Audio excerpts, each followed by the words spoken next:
You might be a Master Duel player that wants to start playing the TCG, so we will answer the question today: is the Yu-Gi-Oh TCG, the paper game, too expensive to play, or is it still okay for a hobby? Welcome back, guys, and as you can see, I have opened up here the SP Little Knight. We want to take a look at today at TCG Player and Card Market. If you don't know, Card Market is basically the European variant of TCG Player. It's where the European guys buy their Yu-Gi-Oh stuff, and I have compared both markets. On Card Market, the prices are cheaper, as we have a SP Little Knight for 95 euros, and there is the first SP that you can buy here for 123, which would be plus an enormous shipping cost, by the way, but here it's included. So $19 shipping. What is going on? Crazy. But yeah, this would be like 114 euros if it would be like if you would translate it in currency. So it is a bit more expensive over in the US. I'm not quite sure why. Maybe you guys know it and can let me know in the comments. But I think SP Little Knight is a good example. So I think the first thing that we have to talk about is that from some perspective, it might be the best moment to start playing the game for new players, right? Because we have recently gotten the Rarity Collection, which has brought to us reprints of basically every meta-relevant card. So we have the Pot of Prosperity here as, so I will go from the US side here because though I am buying from Card Market, and we might take a look at it at some points, but most of you are from the US, so we will look at this here. So there we have our, is this the ultra rare? It's like $2.90. That's extremely cheap, and the super rare is more expensive. What is going on here? That seems strange. Not sure what market price and this here means. I think this means that there is a copy at $2.90 here. Should be the case. Okay, the first copy is at $4.90, but yeah, you have stuff like. So we have to basically pay attention to this.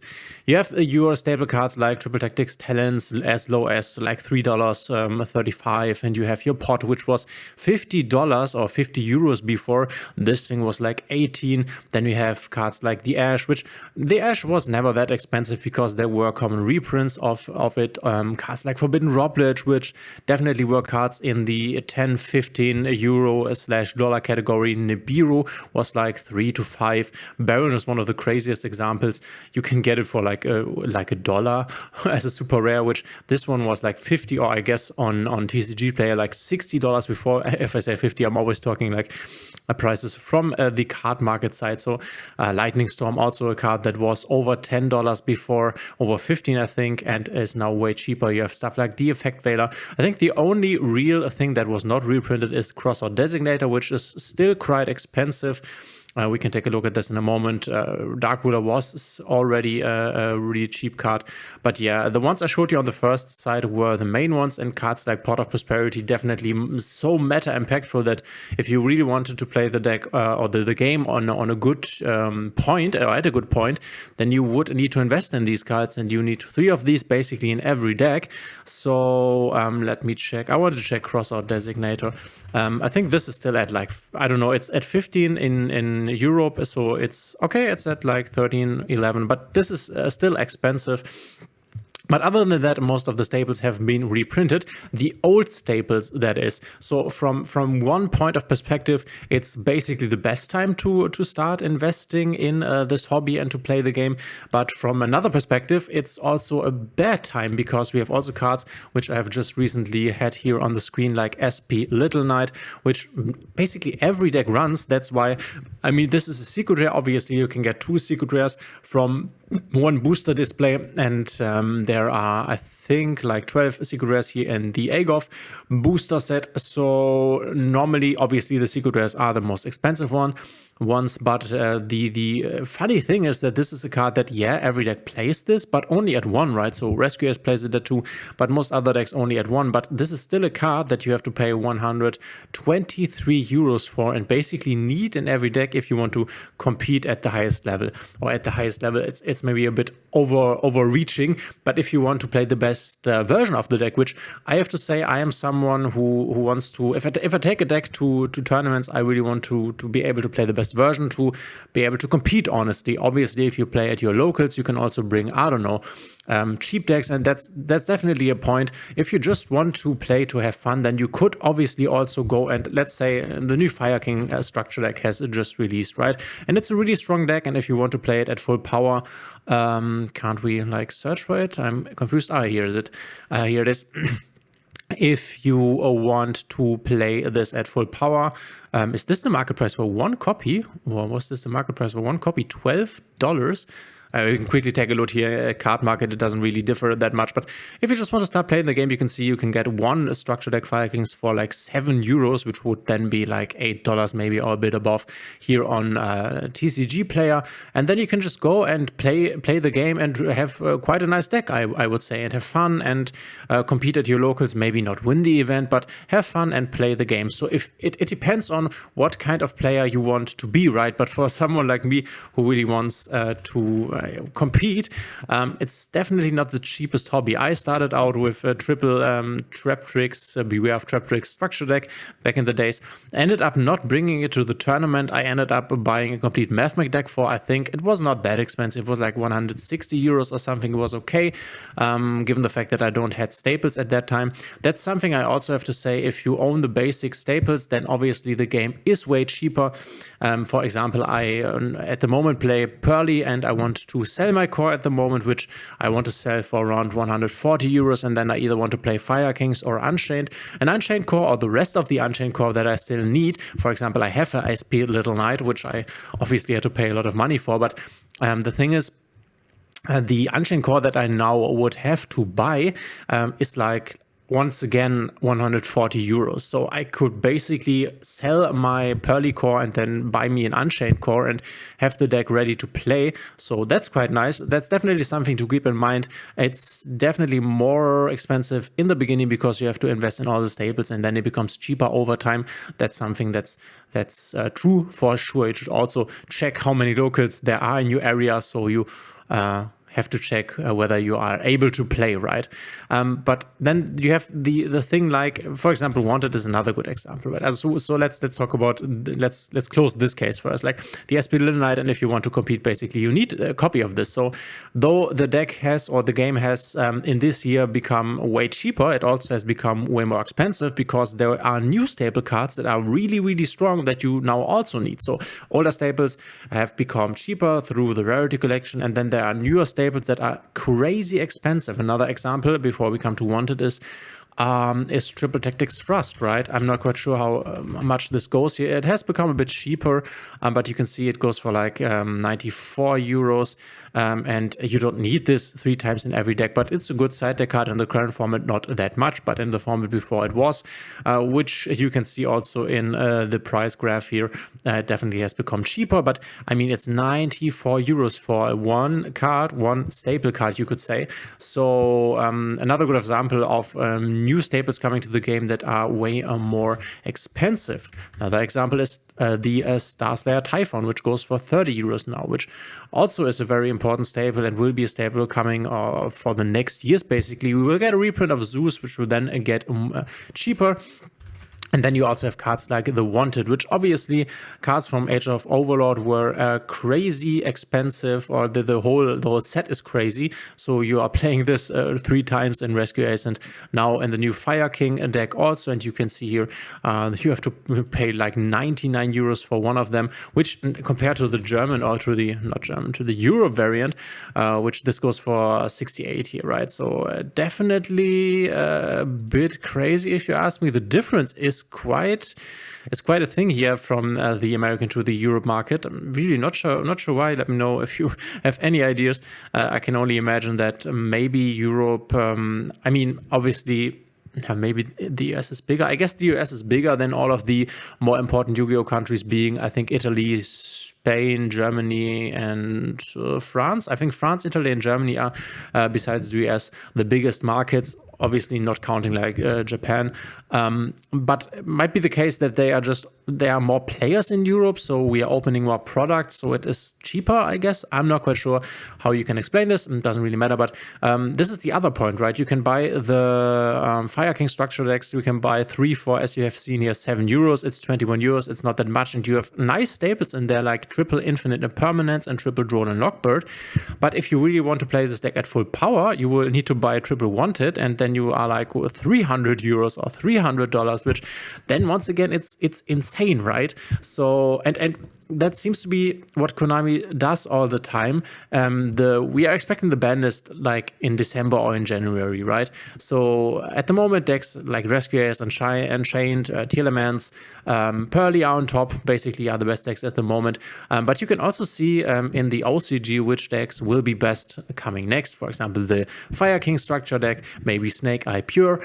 But that's the thing. Konami tends to kill the old archetypes, so they are no longer the best ones, and then obviously everyone wants to buy the newer archetypes. So you basically have your old core that's not that much money worth anymore, and you have to resell it and have to buy a new core.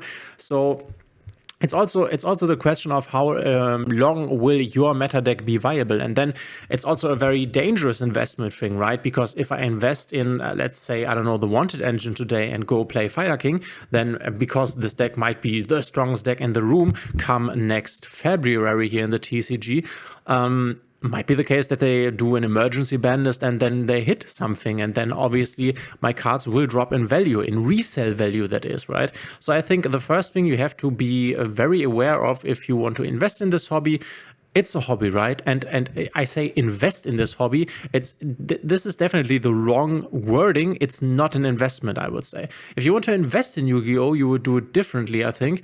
I recently last year have bought some of the first printings of the One Piece card game, which has gone up in price extremely. And I think you can also buy sealed Yu-Gi-Oh product, for example. That's only my take now. Do with that what you want. I'm not invested in this, by the way. I was just thinking about this. I was thinking that you could definitely invest in sealed products of the 25th anniversary rarity collection, and then, I don't know, in 3 years or something, there will be people that want to get the set and just open a display of that, and I can imagine this going up in like double the price or something. But that's just what I'm thinking about. So I think investing, you are definitely not investing in this hobby by buying single cards, and that's also something that you can do, by the way, to cut down on prices. I mean, I'm super happy that we have these sites, right? Sites like Card Market and TCG Player, they are amazing, but go to your locals and maybe there are people that have cards that you need, and then just buy them from them, because normally, at least that's how it works at our locals or here in the area that I am playing, that people are basically selling you the cards at the same price point that they are here on TCG Player or Card Market, right? Because it's just fair. But the upside is obviously you don't have to pay the shipping costs, because if I buy a complete deck, for example, I think when I bought the Pearly deck, I paid like €40 in shipping costs because I needed to get them from different vendors because it was cheaper then. So that's also something to keep in mind.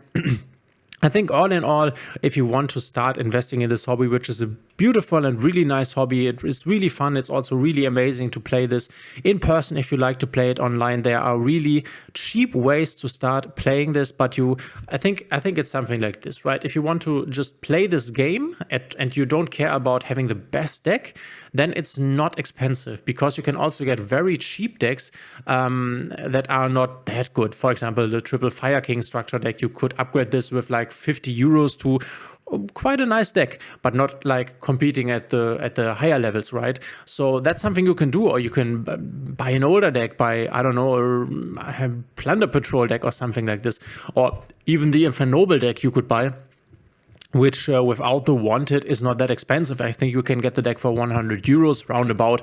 So there was a time, I don't know, like a month ago, when I looked up the deck here on Card Market, you could buy the Infernoble deck, for example, without Wanted, that is, could buy that for, I don't know, €80, which is not that much for a good deck that you can then play. So the first thing to keep in mind is if you want to invest in this or start playing this hobby, you should say, or I should say, then keep in mind that the beginning will be more expensive because you need the staples, and it will be cheaper once you have them. That's for sure. And obviously, cards will always get reprints. So, for example, coming the end of next year, so 2024, we can expect some reprints for Triple Tactics Rust, for maybe the SP Little Knight. Not quite sure. I might not get a reprint because it's really fresh. But yeah, we can expect stuff like this because it has happened in the past, but it will be more expensive in the beginning, and you really have to ask yourself, on which level do I want to play this? Or am I fine with not playing a deck that's like optimized or really good? Where in Master Duel, you can, if for example this card comes out here wanted, it's just an ultra rare like every other ultra rare, right? You can just craft it for 30 ultra rare points, so it doesn't matter. It's not hard to play the best deck in Master Duel because you can just get it. It's not the case in the TCG, so this is something you really have to ask yourself, what kind of player are you, right? And I know myself, I'm the kind of player who wants to play the best deck. I have a friend who recently started and bought his first deck, Unchained that is, and he was also like, okay, just give me the best stuff. He's also this kind of person, but you might also be a person that just wants to play the game for fun, enjoy it. Obviously, I also enjoy it and play it for fun, but you know what I mean? You might be more or less competitive, and I think if you are more competitive, then you have to be really okay with paying a lot of money for this hobby. And if you are not that competitive, then you can get away with a lot less money. Yeah, so this is something you have to keep in mind. This is something you have to think about. Obviously, you can, if you want to start, also go over here on TCG Player or Card Market, depending on where you are. Go check the prices for the deck you want to play and then decide whether you want to do it or you don't want to do it. And there's obviously then another point here that you also have to think about what kind of player you are in terms of, do you want your high rarity cards? Just for an example, I will just take this. You can buy an Ash Blossom, and I guess the cheapest one will be a common, I guess. Okay, you get a super rare for €1. Is the common more expensive than the super rare? You can also, okay, the common in this case is more expensive, but you can get a super rare, you can get an Ash for €1. But if you want to, you can also get a secret rare for, as you can see here, €4. Or you might want to get a 25th anniversary secret rare, then you have to pay like €99. And in my head, I'm like, okay, I always want the most cheapest version of the card. I don't care how it looks. I just want the card at the cheapest price. This is what I am going for. But for example, at my locals, there are a lot of people that want the cards that they like in high rarity, and they are willing to pay like sometimes triple or quadruple the price that the normal version would cost, even though the card is the same and it has no bonus effects, right? So that's also something to keep in mind. Are you cool with having cards in low rarity, or do you want your shiny, good-looking cards? If you want that and you want to be competitive, then obviously you are in the category that has to like spend the most money on the game. So maybe to come to a conclusion at the end of the video, do I think that Yu-Gi-Oh is too expensive? I think it is very expensive, and they definitely could make steps to make it cheaper, because what I'm thinking is, I think they do this over in Japan. For example, give this wanted thing here a common reprint that costs, I don't know, €5 or something. And then you can also give it this secret rare reprint or another cool rarity, an ultimate rare. People love ultimate rares. And I think then you would still have the same like thing, that there are a lot of people who want to play the cards in high rarity, and they are willing to pay higher prices. Obviously, this would not go for €99 then, but for, I don't know, maybe the ultimate rare would go for 20, where the common goes for 3 or something like this. Or maybe the difference is less, right? But there will be people that want to play it in ultimate rare, and they will be able or will be willing to just spend the money. But then again, I guess Konami can just keep doing this, because seems to be the case that people just pay up the price and it works for them. So why would they stop earning more money? I guess it's a company after all, and I guess we can be happy that they can do it like this, because we want them to be able to exist. Because if they would like go bankrupt, then we would not have the game anymore. So it's definitely a scale thing. But yeah, all in all, I would say it's a very expensive hobby. You have to realize this before you buy in, basically. But try to categorize you as a player. And as I already said, if you're fine with playing low rarity and not the most competitive decks, then it can be a very cheap hobby, very, very cheap, really cheap. Then you can go buy €100 decks or $100 decks and play with it for like maybe a year if you want to, because obviously if your deck is not that great, it will not get hit on the ban list, and then you can just go and play this deck for not a lot of money. Keep in mind also that you need to pay entry at a tournament, but you can also win prizes, and you normally have also like entry boosters that you get just for participating. So try to rank yourself or to categorize yourself in these categories that I talked about. Do you want high rarity? Are you competitive? Are you not? And depending on that, you can answer the question for yourself. Is this an expensive hobby or not? For me, I have to say, I think it is. It's definitely the most expensive hobby I have ever had. For example, I also like riding the bike, like outside with like, I don't know, it's a street race bike. I don't know what it's called in English, but it's one of these faster bikes, right? So I have to pay, I paid like €700 for a good bike. And if I wanted to play like 2 good meta decks, I would basically pay the same. So that's a bit crazy. I'm thinking about the fact that they will lose their value like way better or way faster, right? So for me, it's quite expensive, but might not be the case for you. Let me know in the comments what you think of this topic. Are you maybe someone who plays Master Duel at the moment and want to start playing the TCG? Do you think it's too expensive? Are you maybe one of these persons for whom it's really cheap because the things I talked about, or maybe because some other reasons? Let me know in the comments. Really interested. Other than that, I think this concludes this. Now, thanks for being here. If you like my content, please consider subscribing, hitting the thumbs up and the motivation bell. And the motivation bell, guys. Be motivated. Stay strong. No, the notification bell, that's what I meant. And we will see each other in the next one.